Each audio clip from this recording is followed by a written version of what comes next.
Hey guys, thanks again for helping me reach 100,000 subscribers. I'm currently away on a camping trip, so the next two videos have been pre-recorded. This first one will cover some more fabric mods which are available on Minecraft 1.17. If the new version of Forge releases while I'm away, then I'll be covering some 1.17 Forge mods next week. All these mods were tested on Fabric 1.17, and you can download them from the description below. And they're available for Minecraft 1.16 too. If you're wondering how I'm recording with shaders, it's because I tested the mods on Minecraft 1.17, but recorded with 1.16. VoxelMap adds a mini-map to the corner of your screen so that you can see the area around you, including any creatures. It also allows you to see a full-size map of the world you've discovered so far, and set waypoints so you never get lost. Some other features include being able to display coordinates and using cave mode, which should help you navigate below the surface. Origins is also available, which you'll likely already know about. When you load up a world, you'll be able to choose between different origins, with each one having some positive and negative effects, as well as active abilities. There's usually lots of add-ons you can download too, giving you access to even more origins to play with. Better Nether has also been updated, which makes some huge upgrades to the dimension. There's around 20 new biomes, which includes bone reefs, magma lands, and nether jungles. These biomes are filled with all sorts of new plants, blocks, and creatures, and it makes some huge improvements over the original Nether update. You might even come across Nether cities, which can make a great base with there being lots of buildings. You can also find new sets of armor and tools, and creatures like fireflies, the Naga, and jungle skeletons. Wings are new wearable items which can replace the elytra, although they still require you to visit the end to obtain them. There's tons of different designs available, with there being angel wings, phoenix wings, mechanical dragon wings, and much more. They're different to elytras too, as they're attached to you, leaving your chest slot free. You can craft the wings inside of a Zephyr workbench and remove them from your body with a ceremonial knife, which can be dipped in dragon's breath. Wings can even be made to allow creative flight. This next mod adds some new sets of armor which can be equipped onto wolves. They each have crafting recipes, with the Diamond Wolf armor costing 2 diamonds and a gold ingot, which can be upgraded with a netherite ingot. They can be further equipped with enchantments to increase protection, and they offer the same defenses as horse armor by default. Waystones are blocks you can interact with to mark a location and teleport between them. They have recipes, with each one costing 6 stone bricks, 1 obsidian, 1 emerald, and the new Abyss Watcher item, which only requires an emerald and 2 flint, although you can also find them spawning in villages naturally. With the mod having support for repurposed structures too, the local void item can be bound to a waystone, allowing you to teleport to it once before removing it from your inventory. Or instead, you can craft a pocket wormhole, which requires another star, and it will allow you to open the teleportation interface from anywhere. This mod will allow you to carve your own pumpkins. To get started, you need to create a carving knife from a stick and an iron nugget.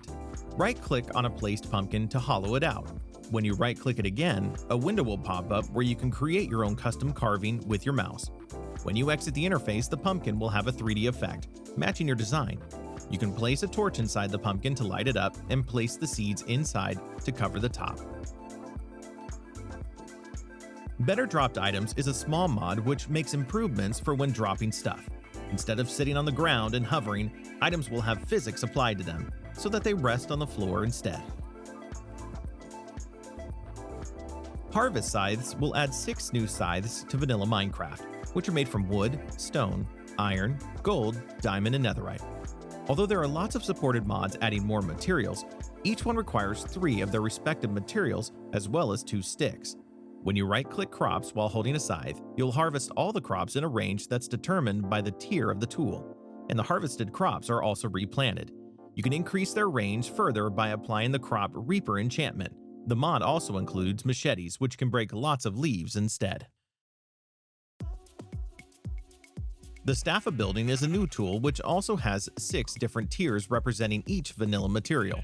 When you hold the staff, an outline will indicate the area that will be filled in using matching blocks from your inventory. I find it to be mostly useful for building walls, whether it be outwards or upwards.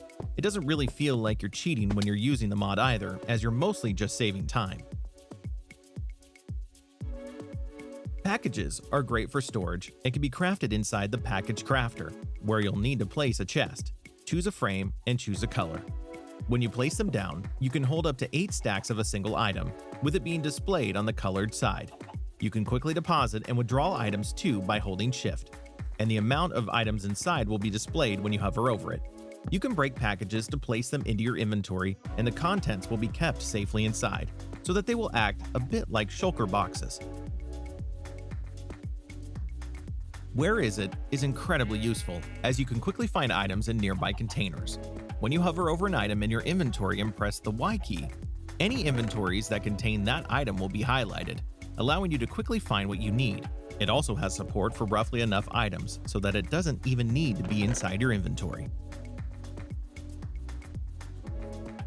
One of the most well-known fabric furniture mods, Adorn, has also been made available for 1.17. It offers quite a few new blocks, which can make your home and builds more immersive. There's sofas, which can connect to each other and you can sit on them, as well as coffee tables. You can also find wood chairs, storage cupboards and drawers, and chimneys. Other blocks that you can interact with includes lamps, which can be turned on or off, as well as shelves, which can hold items. Industrial Revolution allows you to really modernize many aspects of your world. Using new machines like the farmer, you can automatically collect, fertilize, and plant crops on your farmland. The same goes for other machines like choppers, fishers, and mining rigs, which collect other resources. Machines can be upgraded to increase their efficiency and capacity. There's some new sets of armors and tools as well, which can be made from the likes of steel, lead, bronze, and copper. RPGZ makes collecting loot in Minecraft feel like you're in an RPG game. When a mob dies, it will stay on the ground instead of vanishing. If you right-click it, then you can search it for loot, and only then will it vanish, or after 4 minutes. I covered More Villagers recently, a mod which adds 7 new professions for villagers. There's the Oceanographer, who trades items like tridents and prismarine items. The Netherologist trades basalt, blackstone, and obsidian. The Forester mostly trades for saplings and wood, with diamond axes at the highest level. An Enderologist will trade endstone, dragon breath, and firework rockets. The Engineer works with redstone items like pistons, droppers, and dispensers. A Florist likes to trade for flowers and also offers honeycombs and maps. Finally, there's the Hunter, who has different mob drops like slime balls, blaze rods, and spider eyes. The Quartz Elevator is a block which can be crafted from 4 quartz and an ender pearl. When you stand on it and jump, you'll be teleported to other quartz elevators that are above you.